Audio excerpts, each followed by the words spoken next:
I was standing in the doorway of the house I had once called home when my father's voice ripped through the silence. His face was red, his jaw locked tight as he screamed at me, "Don't ever come back! You're no daughter of mine!" The words slammed into me harder than the icy night air creeping in from outside. For a second, I couldn't move. My suitcase, heavy with the clothes I had managed to pack in a hurry, was still in my hand.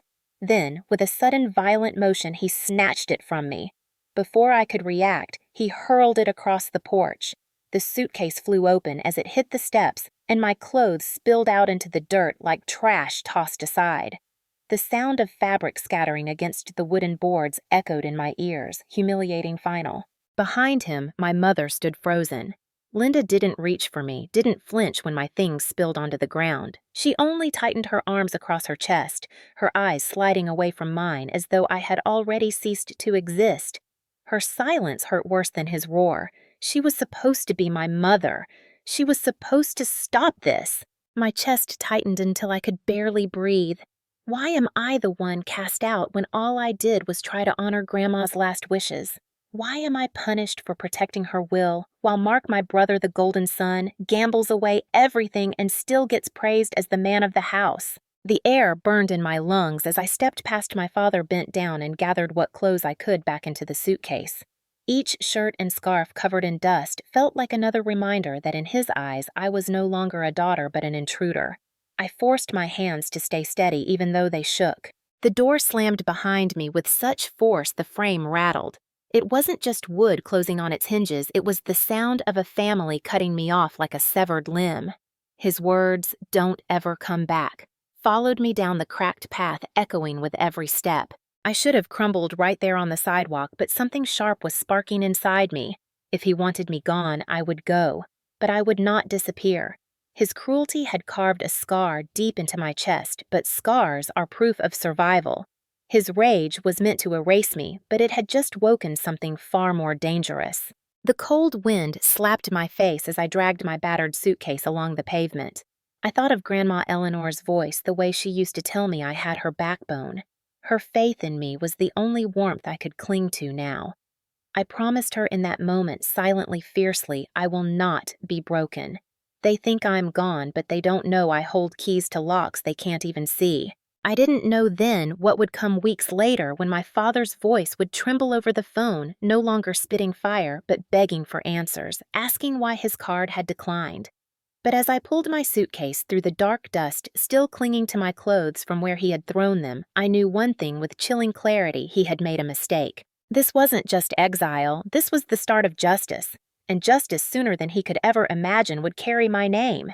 As I walked away from the house that night, the cold biting through my coat and the sting of humiliation still raw on my skin, I thought about how many of us have been told we don't belong by the very people who are supposed to love us most. Maybe that's why I'm telling this story, because I know I'm not alone.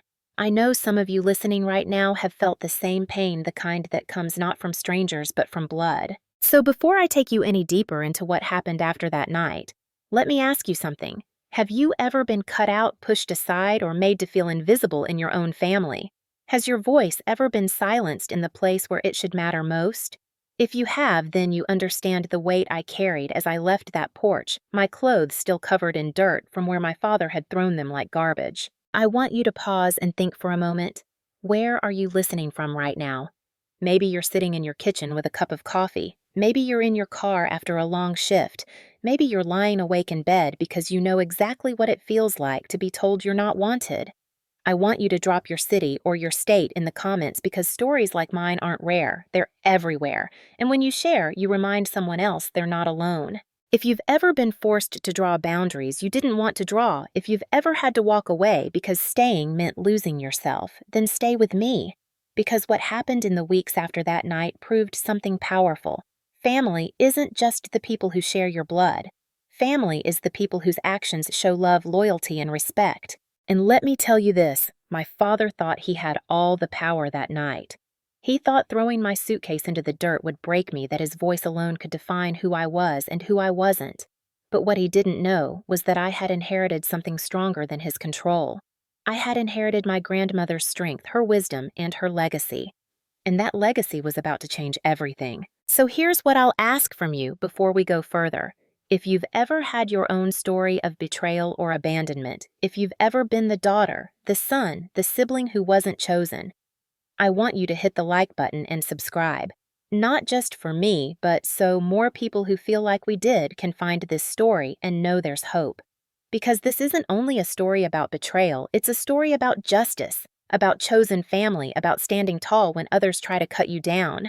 In the end, the truth is this: blood may connect us, but it's our actions that make us family. My father screamed that I was no daughter of his. Weeks later, when his card declined and he came crawling back for help, the same mouth that spat venom at me was forced to taste desperation. That's when everything shifted. So, wherever you are right now, know this: your worth doesn't depend on the people who fail to see it. Your strength doesn't vanish because someone tells you to leave, and sometimes the most powerful revenge isn't anger, it's proving that you can build a better life without them. Stay with me because I'm about to take you back to the years that led to that night, back to the favoritism, the betrayals, the small cuts that became deep scars. You need to understand where I came from to understand why my father's downfall was inevitable. And once you see it, you'll realize the same thing I did. Justice may come slowly, but when it arrives with fire. I need to take you back years before that night on the porch, before my suitcase was thrown into the dirt and my father's voice cut me out of his life. Because betrayals like that don't come out of nowhere. They are built piece by piece, year after year, until one day the dam breaks. I grew up in the same house my father had just banished me from, a white two-story in the suburbs with peeling paint on the shutters and a front yard my mother kept filled with roses. To the outside world, we looked like any other family.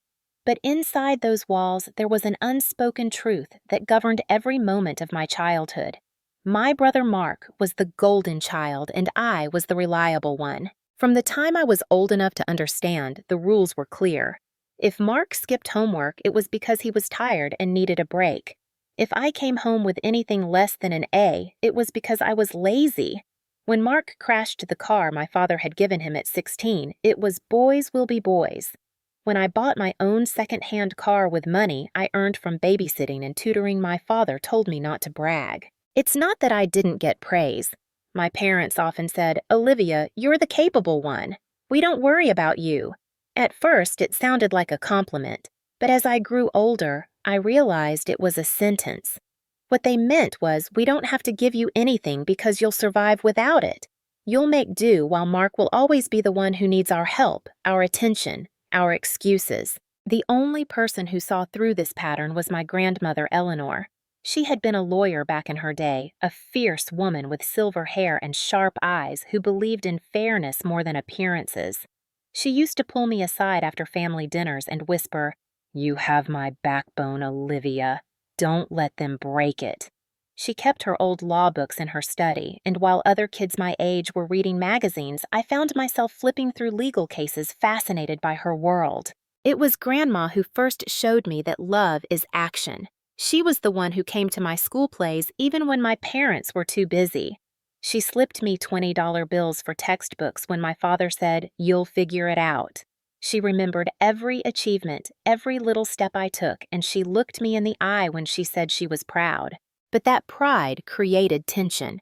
My father never admitted it, but I saw it in his face, the way his jaw tightened when Grandma congratulated me at graduations, the way he changed the subject when she praised my hard work.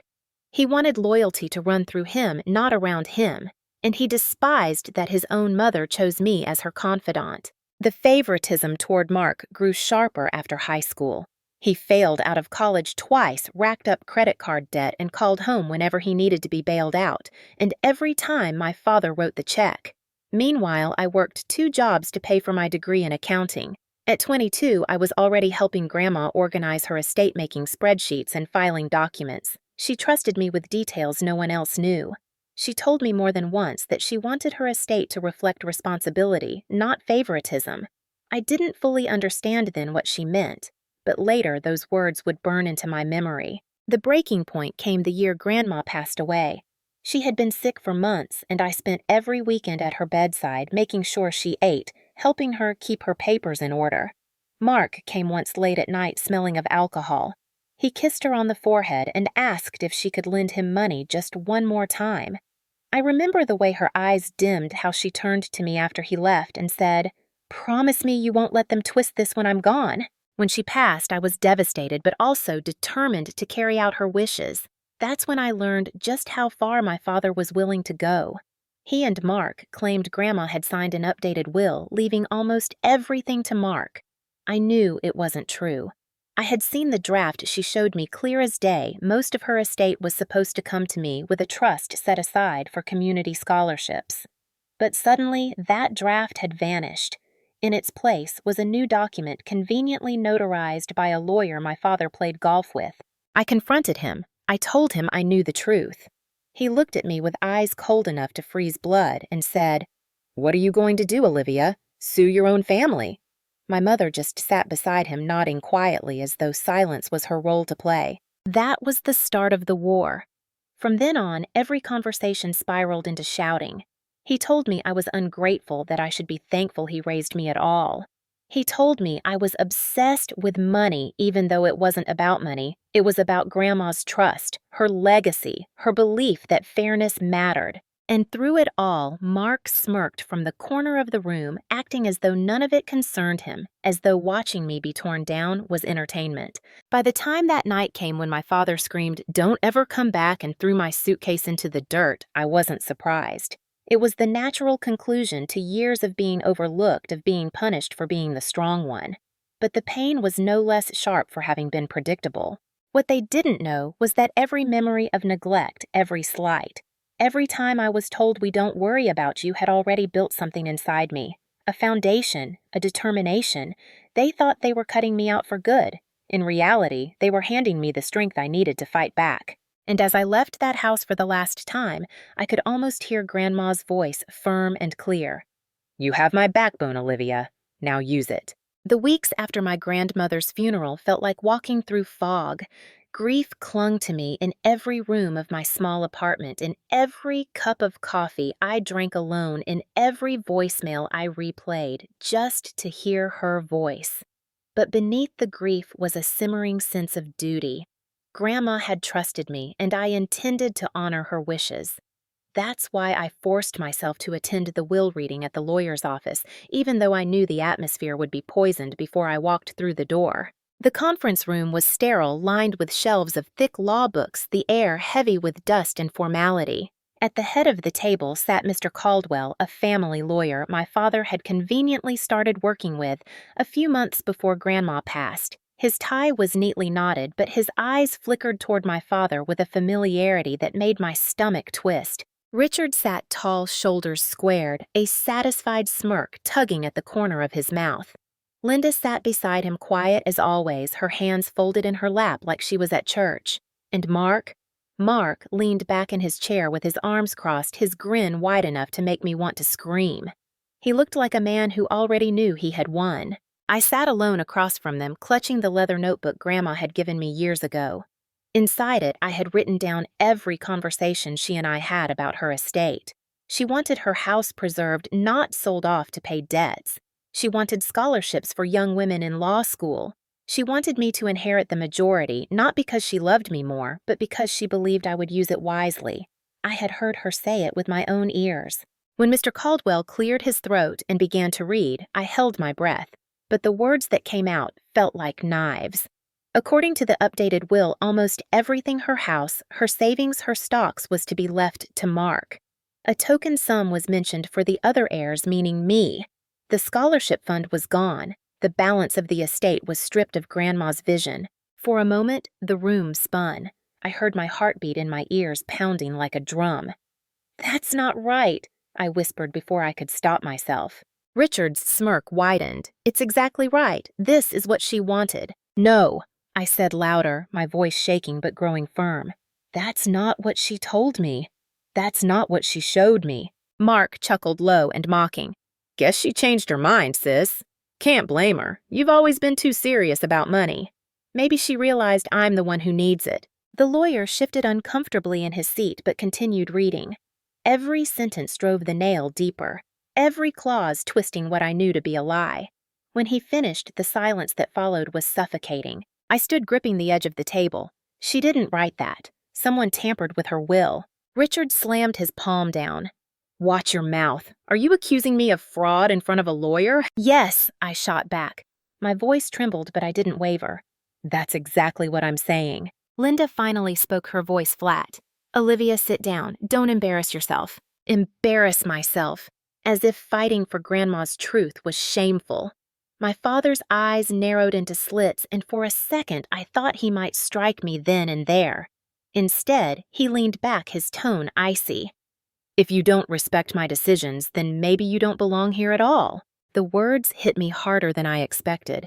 It wasn't just about money, it was about belonging, about being erased. I walked out of that office, shaking my notebook clutched to my chest like a shield. Outside, the autumn air was sharp, filling my lungs with cold clarity.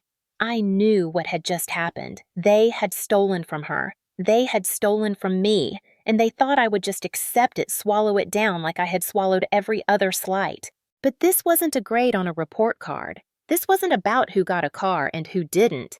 This was her legacy, and they were dragging it through the mud to feed Mark's debts and Richard's pride. That night, I couldn't sleep. I sat at my kitchen table, spreading out every note I had written with Grandma, every scrap of memory. I could still hear her last request. Promise me you won't let them twist this when I'm gone. And I had promised. The catalyst wasn't just the fraud. It was the moment I realized my father didn't just want me quiet. He wanted me gone. He wanted me erased from the family line like I had never existed. The suitcase, the shouting, the slammed door, it had all been brewing from this very moment. I wiped my eyes and pulled out my laptop. If they wanted a war, I would give them one, but not with screaming, not with begging. I would fight with evidence, with truth, with the strength Grandma had poured into me. And as I opened a new folder labeled Case, I felt the first spark of something fierce. Justice wasn't a dream. Justice was a plan. The morning after the will reading, I sat staring at a cup of coffee that had gone cold hours ago. My notebook was open on the kitchen table, its pages filled with my grandmother's handwriting and my own careful notes. I had always believed that truth would be enough, that if I just spoke up, if I just reminded my father of what Grandma had said, he would have to listen. But the reading had taught me something brutal. Truth alone doesn't stand a chance against power when that power is willing to lie. I needed proof, I needed allies, and I needed to stop thinking like a daughter begging for scraps of fairness. I had to think like my grandmother would, like a lawyer, like a strategist. The first call I made was to Rachel, my best friend from college. She taught high school history now, but she'd been with me through every storm, and she never sugarcoated anything. When she answered, I barely got the words out before my throat tightened. They changed the will. They gave everything to Mark. Her silence was heavy for a moment, then her voice sharpened. You always knew they would try. The question is, what are you going to do about it? That question became the spark. By the end of the call, Rachel had given me the name of a private investigator she knew through a colleague. A man named Thomas Hale, with a reputation for finding what others wanted buried. 2 days later, I sat across from Thomas in a dim cafe. He was in his 50s, his tie loose and his notebook already open before I finished introducing myself. You're not the first client to tell me a family member forged a will, he said, matter of fact. The trick is whether you have a trail. People like your father don't think they'll ever get caught. But money leaves a trail. Paper leaves a trail. And arrogance leaves footprints bigger than anything. I slid my grandmother's notebook across the table. She told me everything. She wanted most of it left to me with a scholarship fund. Then suddenly the scholarship is gone and Mark gets everything. He flipped through the pages, nodding. This is good. This isn't just memory, it's contemporaneous notes. A jury will believe these more than your father's story. He leaned back. I'll start by checking the notary on the updated will. Then we'll look at your brother's debts. If he suddenly paid off a credit card or bought something new right after your grandmother's death, that's a red flag. For the first time in weeks, I felt a flicker of hope. Meanwhile, I reached out to Aunt Margaret, my grandmother's sister. She had always been sharp, even at 78, and she knew the law better than anyone else in the family. When I told her what had happened, her response was immediate and fierce. Eleanor trusted you for a reason, Olivia. If Richard and Mark tampered with her will, they won't just face shame, they'll face the law. I'll help you build the case. Her voice carried the kind of authority that made me sit straighter in my chair. She promised to go through her own files to see if she had letters or documents from Eleanor that would support my claims. Within a week, Thomas came back with his first findings. The notary who had witnessed the updated will was a golfing buddy of my father's, someone with a history of questionable signatures. Even more damning, Mark had purchased a brand new car less than 3 weeks after the funeral, despite being tens of thousands in debt before. The down payment came from an account linked to my grandmother's estate. When Thomas showed me the bank records, my hands shook not from fear, but from vindication. "This is it," I whispered. "This proves they stole from her." But Thomas wasn't satisfied yet. "This proves they tampered. What you need is something personal, something that shows your grandmother's intent. A voice, a letter, anything she left behind." That night, I tore through every box of papers Grandma had ever given me. I stayed up until dawn, eyes burning, hands covered in dust. And then I found it, an old voice recorder she used to keep by her bedside. When I pressed play, her voice filled my apartment warm and steady. "Olivia, if you're hearing this, it means I'm gone. Don't let them bully you. My estate is yours to protect. Remember, actions define family. You've always been my true heir, not because of blood, but because of what you've done." I collapsed into tears. It was the evidence I hadn't dared to hope for. Her voice crystal clear, affirming everything she had told me in private. By the next morning, the plan was set. With Thomas's financial records, Aunt Margaret's legal guidance, Rachel as a witness to Mark's late-night visit asking Grandma for money, and now the recording, I had the beginnings of a case strong enough to challenge my father in court. But the most important step wasn't the evidence. It was the shift inside me. I was no longer the daughter begging for recognition. I was no longer the invisible child dismissed as capable. I was the executor of my grandmother's will in spirit, if not in title, and I was ready to fight. As I locked the recording and documents into a fireproof safe, I thought about that night on the porch, my suitcase hurled into the dirt.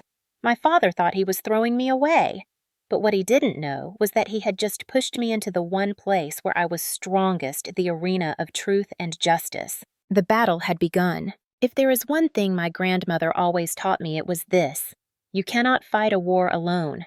After I found her recording, after the financial papers Thomas unearthed confirmed what I already knew, I realized that the next phase wasn't just about gathering evidence. It was about gathering people, allies, the kind who would stand beside me when the storm broke wide open. Aunt Margaret was the first. She invited me to her house, a quiet brick home lined with shelves of legal books she hadn't touched in years but refused to give up. When I arrived, she was waiting at the kitchen table with a folder in front of her. Her eyes were sharp, her silver hair pulled into a bun that gave her an air of command. "You have more than just suspicions now," she said, sliding the folder toward me. Inside were letters my grandmother had written to her in the months before her death. In one she wrote, "I know Richard will try to twist things. I've made my wishes clear to Olivia. She will protect what matters."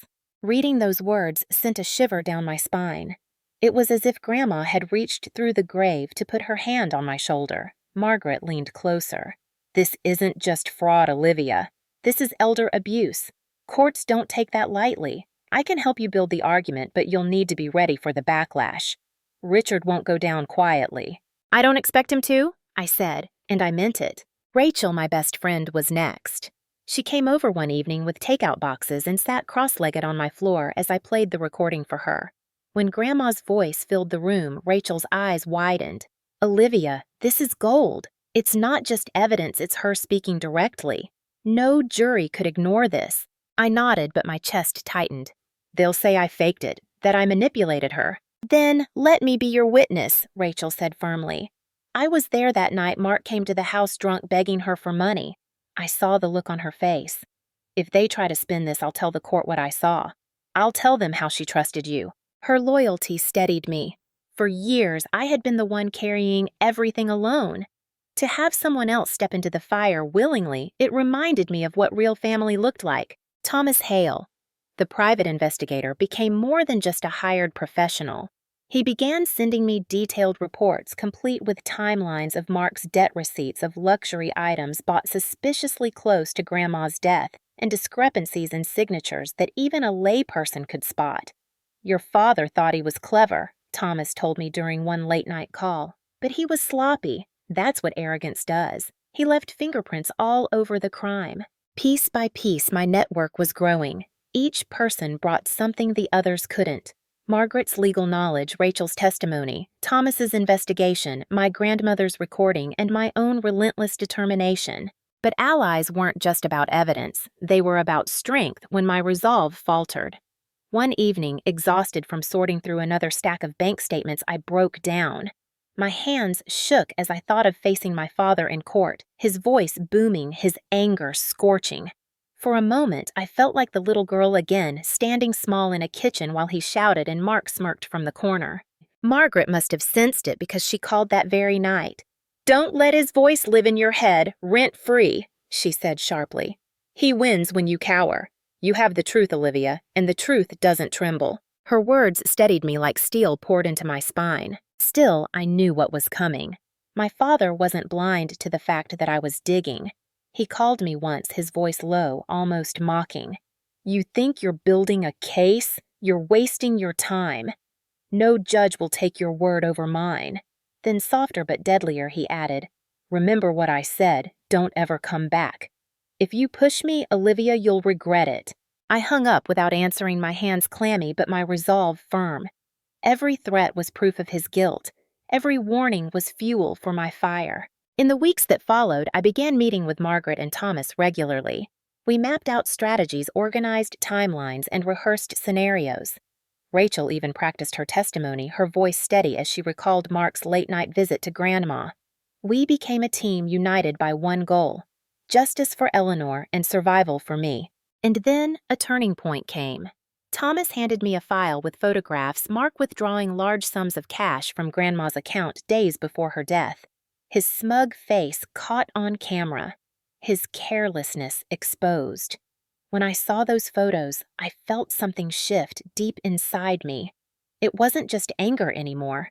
It was certainty.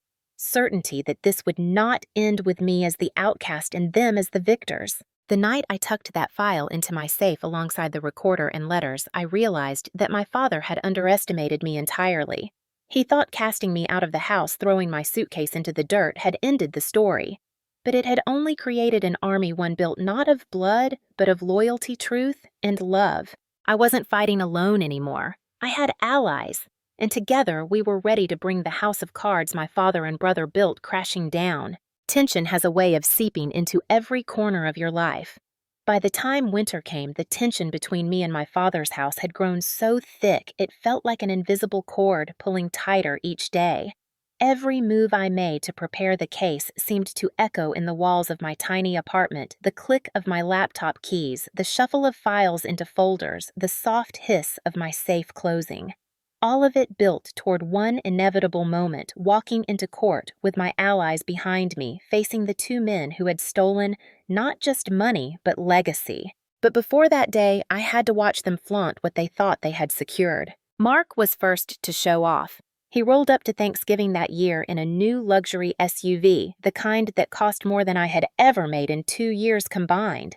His girlfriend posted photos online, him laughing, holding champagne in the driveway of Grandma's old house, now gutted and stripped of its warmth.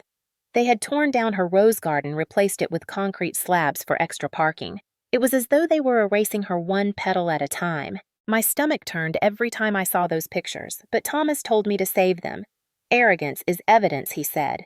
"It shows motive. It shows pattern." Richard, meanwhile, doubled down on his public image. He donated a sizable check to his golf club, ensuring his name was etched on a new plaque. He started hosting dinners, inviting community leaders, bragging about the stability of the family legacy.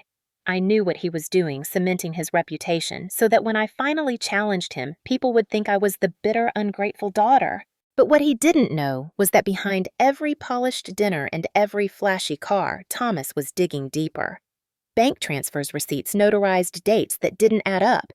The file grew thicker each week. Margaret took charge of the legal framing. She sat me down one afternoon in her study, stacks of case law around us. "We won't just argue fraud," she said, tapping her pen against the table. "We'll argue undue influence and elder financial abuse. It's not just about proving Eleanor's intent, it's about proving Richard manipulated her and tampered with her rights. Her voice was calm, but the weight of it sank into me. This wasn't just a family dispute anymore. It was a legal war. Rachel, meanwhile, practiced her testimony with me until late at night. She described Mark's slurred voice, the way he had cornered Grandma asking for money, the sadness in Grandma's eyes when she turned to me afterward. Each time she spoke it aloud, it grew sharper, more credible. And me, I worked relentlessly, combing through every line of Grandma's old journals, matching her words to the timeline of the estate. I created spreadsheets, dates, amounts, accounts. Numbers don't lie, I told myself. If blood could betray me, at least the math wouldn't. But the more prepared I became, the more the tension grew. Richard must have sensed what was coming because he tried to reach me again. One night, as I walked from my car to my apartment, his voice cut through the dark. He was standing by the stairwell, hands shoved into his coat pockets. "You think this will end well for you?" he asked quietly. His face was calm, but his eyes burned. "You're nothing without this family. When you drag us to court, you drag yourself through the mud, too. Walk away, Olivia. Take whatever scraps you have and walk away." I clenched my keys in my hand, my heart hammering. "You taught me to be strong," I said. "Maybe not the way you intended, but I'm not walking away." His jaw tightened, and for a moment I thought he might lunge at me. Instead, he turned and walked down the stairs, his shadow stretching long in the dim light. That night, I barely slept. Fear crept into my chest, whispering that maybe he was right. Maybe I was out of my depth. But then I pressed play on the recorder, listening again to Grandma's voice. "My estate is yours to protect. Remember, actions define family." Her words steadied me. By early spring, Margaret filed the official petition to contest the will. Copies of our evidence were submitted, the suspicious notary, the bank withdrawals, the recording, the letters, Rachel's sworn statement. Each document was like a stone laid in the foundation of the case. When Richard received the notice, all hell broke loose. He left a voicemail screaming that I was a traitor, that I was destroying the family name. Mark sent a string of texts calling me every name he could think of, ending with, "You'll regret this. Dad will crush you." But instead of fear, their rage only confirmed what I already knew: the truth had struck home. The days leading up to the first court hearing were some of the hardest of my life. I carried the weight of generations on my shoulders, but I wasn't carrying it alone. Margaret called daily to check strategy. Rachel came over every evening to distract me with laughter and cups of tea. Thomas sent updates with calm assurance that we were building something airtight. Still, on the morning of the hearing, as I stood in front of the mirror, pulling on a navy suit I had saved for this very moment, my hands trembled. I thought about the little girl who once begged her father to come to school plays, about the young woman who worked 3 jobs while Mark was bailed out again and again, about the night my suitcase landed in the dirt. And then I thought, this is the last time I will walk into a room as the powerless one. I straightened my shoulders, picked up my folder of evidence, and walked out the door. The buildup was over. The battle was about to begin. The courthouse smelled of old wood and polish, like a place that had held too many secrets and was tired of them all. I sat at the petitioner's table, my palms pressed flat against the grain, my heart pounding so loudly I was afraid the entire room could hear it. Beside me, Aunt Margaret adjusted her glasses, calm and composed, as though she'd been preparing for this moment her entire life. Across the aisle, Richard sat like a king on a throne, his tie perfectly knotted, his smirk carved into stone. Mark lounged beside him, arrogance radiating, his new watch glinting under the fluorescent lights. The judge entered and the room rose. My knees wobbled as I stood, but I forced myself to breathe. This was it, the moment everything had built toward. The proceedings began with formalities, introductions, procedural notes, the acknowledgement of the contested will. Then came the opening statements. Margaret rose first. Her voice was steady, clipped, commanding. "Your Honor, this is not a case of misunderstanding. This is a case of fraud, of undue influence, and of elder financial abuse. My client, Olivia Bennett, was named repeatedly by her grandmother, Eleanor Whitfield, as the rightful steward of her estate. The so-called updated will is not only suspicious in its contents, but is tainted by conflict of interest, irregular signatures, and evidence of coercion. We will prove today that this document does not reflect Eleanor's intent, but rather the greed of those who stood to benefit. Every word landed like a hammer on stone. I felt strength flow back into me, grounding me. Then Richard's attorney stood, his tone slick, almost theatrical. This is nothing more than a bitter attempt to rewrite history. Ms. Bennett cannot accept that her grandmother, in her sound mind, chose to leave the majority of her estate to her son Mark. She is motivated by jealousy, not justice. The will is valid, and we will show that Eleanor's intent was clear to reward the son who stayed close, not the granddaughter who drifted away. I bit down on the inside of my cheek, forcing myself to stay silent. That narrative, the one where I was absent where Mark was devoted, was their weapon. But it was a lie, and we had the evidence to expose it. The first witness was the notary. Margaret questioned him with surgical precision. His answers wavered, his timeline fuzzy. When she presented photos of him golfing with my father the very weekend the will was supposedly signed, the courtroom stirred. Even the judge leaned forward, eyebrows raised. Next came the bank records. Thomas had laid them out in meticulous order. Margaret explained each suspicious withdrawal, each transfer, the sudden appearance of funds that matched the down payment for Mark's car. Mark shifted uncomfortably, his grin faltering. But the real turning point came when Margaret pressed play on the recorder. My grandmother's voice filled the courtroom, steady and warm, cutting through the lies like sunlight through fog. Olivia, if you're hearing this, it means I'm gone. Don't let them bully you. My estate is yours to protect. Remember, actions define family. You've always been my true heir, not because of blood, but because of what you've done. The room went still. I felt tears sting my eyes, not from sadness, but from vindication. My grandmother was here, speaking for me from beyond the grave. Richard's face drained of color. He slammed his fist on the table. That's fabricated. She made that up. But the judge silenced him with a raised hand. Order. This recording will be entered as evidence. Rachel was next. She took the stand and with unwavering voice recounted the night Mark had shown up at Grandma's house drunk, begging for money.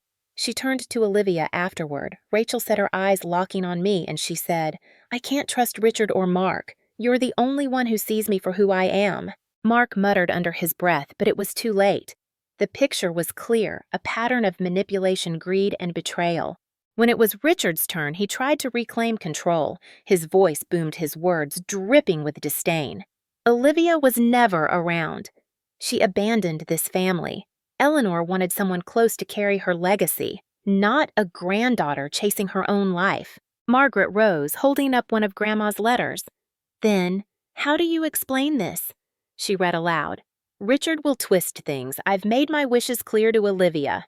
The courtroom erupted in murmurs. Richard's mask cracked. He shouted, That's a forgery! But the judge's eyes had hardened. Enough, Mr. Whitfield. The climax of the day came when Margaret turned to me. Olivia, tell the court why you're here. I stood, my legs trembling, but my voice steady.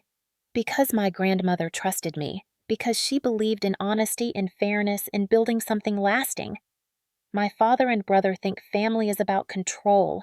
She taught me family is about action. I'm here because if I don't fight for her truth, then she has no voice left. For a moment, silence hung heavy. Then the judge nodded, slowly scribbling notes. When the session adjourned, Richard's fury was palpable. He shoved past reporters waiting outside, his face red Mark trailing behind him, looking smaller than I'd ever seen. For the first time, I realized they weren't untouchable. They were cornered animals lashing out as the walls closed in. And me. For the first time, I didn't feel like the invisible child. I felt like the heir my grandmother always knew I was. The climax had been reached. The battle lines were drawn. What came next would decide everything. The final hearing came 3 weeks later. Those weeks dragged like years. Every day I woke up with a knot in my stomach, wondering if justice would finally cut through the lies, or if my father's power and Mark's arrogance would drown me once again. When I stepped into the courtroom that morning, I noticed the difference immediately. The energy was sharper, heavier. Reporters sat along the benches, their pens ready. Richard looked thinner, his face drawn tight, though he still tried to carry himself like the man who once threw my suitcase into the dirt. Mark avoided eye contact altogether, fiddling with his watch as though its shine might shield him from what was coming. The judge's gavel struck. Silence swept over us. We have reviewed the evidence presented over the last sessions, he began. This court must determine whether the contested will reflects the true intent of the late Eleanor Whitfield or whether it has been corrupted by fraud and undue influence. My breath caught. The judge leaned forward, his voice even but unyielding. The evidence of suspicious withdrawals corroborated testimony, and most damningly, the recorded statement of Eleanor Whitfield herself is overwhelming. This court finds that the amended will is invalid. The room erupted in gasps, my knees nearly buckled, but the judge wasn't done. He raised a hand to quiet the murmurs. Furthermore, evidence shows Richard Whitfield and Mark Whitfield engaged in elder financial abuse, manipulating Eleanor Whitfield for personal gain. As such, this court refers the matter to the district attorney's office for criminal investigation.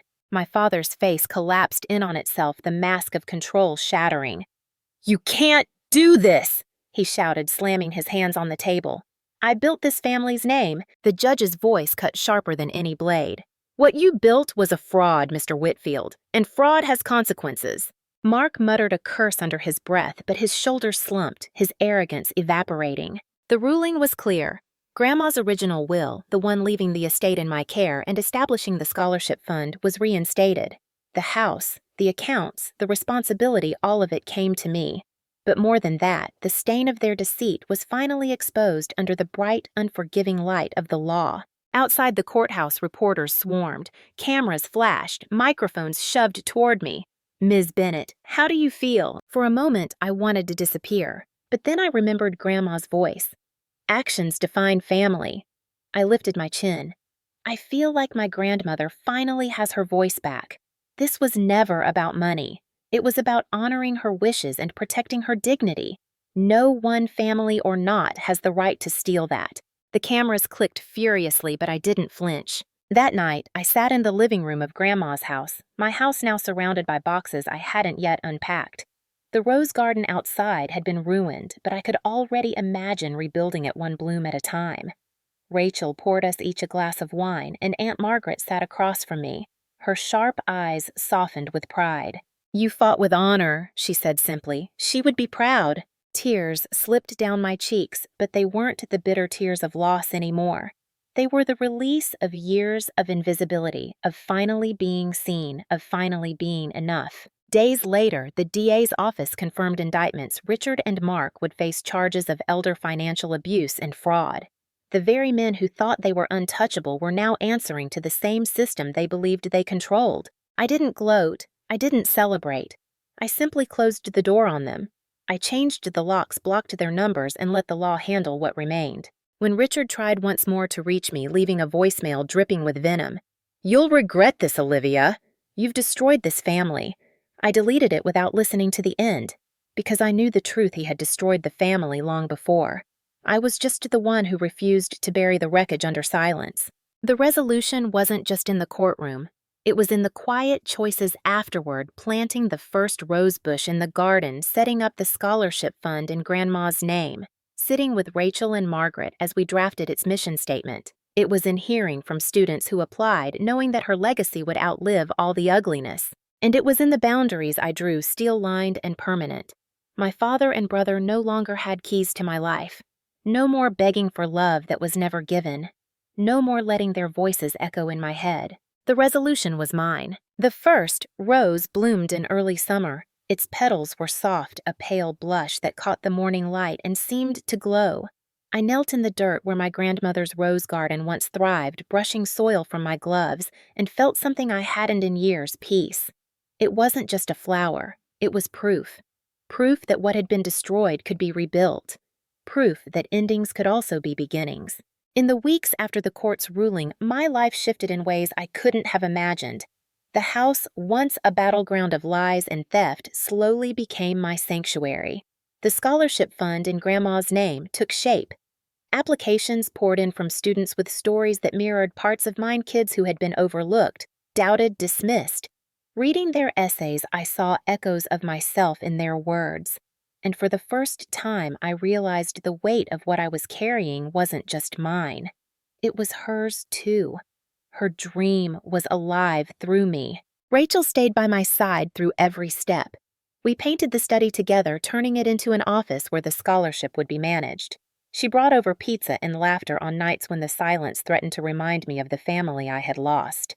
And Aunt Margaret, with her stern kindness, came by each week checking contracts, advising on logistics, but more than that, reminding me that I was not alone. As for Richard and Mark, the indictments moved forward. Court dates, charges, the grinding gears of justice, they no longer consumed me. I let the DA's office handle them. My father and brother, once towering figures in my life, now shrank into background noise. Their downfall was not my victory song. My victory was simply this: they no longer had power over me. One evening, I sat on the porch with Margaret as the sun dipped low. "Do you think they'll ever regret it?" I asked. She sipped her tea, her eyes fixed on the horizon. Regret requires humility. I don't know if they're capable of that. But consequences don't depend on regret. They depend on truth. And truth has caught up to them. Her words sank deep like roots finding soil. The months rolled on, and the house began to feel like mine in ways beyond legal documents. I replaced the cold concrete slab with fresh soil and new rose bushes, each planted with intention. One for Grandma, one for me. One for every version of myself that had ever been told I wasn't enough. Sometimes neighbors stopped by. They offered condolences for the scandal, but more often they offered admiration. "Your grandmother raised a strong one woman said, patting my arm. For once, I didn't deflect the compliment. I simply smiled. But perhaps the most profound change came inside me. For years, I had believed family was something I had to earn. That love was conditional, that belonging required sacrifice. My father's rejection, my mother's silence, Mark's cruelty, all of it had carved that belief into me. But as I rebuilt the garden, as I poured time into the scholarship, as I laughed with Rachel and planned with Margaret, I realized the truth. Family isn't blood. Family is action. Family is the people who show up, who stand beside you, who believe in you when no one else will. I still remember the last voicemail my father left before his arrest. His voice was harsh, brittle. "You've destroyed this family, Olivia. You'll regret it." But as I stood in this garden weeks later, the scholarship website live applications streaming in, roses blooming one by one, I whispered into the wind, "No, Dad. I didn't destroy the family. I built the real one." The moral was clear, written not just in court documents or legal victories, but in the quiet moments after dignity comes from boundaries. Justice comes from persistence, and healing comes from choosing the family that chooses you back. Now, when people ask me what happened, I don't tell them about fraud or lawsuits first. I tell them about a rose garden, about a voice recorder, about a grandmother who refused to let her legacy be stolen. And I tell them about how I learned to stop chasing love from those who never intended to give it, and instead built a life surrounded by those who did. As I write this, the scholarship's first recipients are preparing for college. The roses outside sway in the breeze. Rachel is setting the table inside. Margaret is humming softly as she arranges files, and for the first time in a long time, I feel whole. Family is not what you are born into. Family is what you build. And in that truth, I finally found my peace.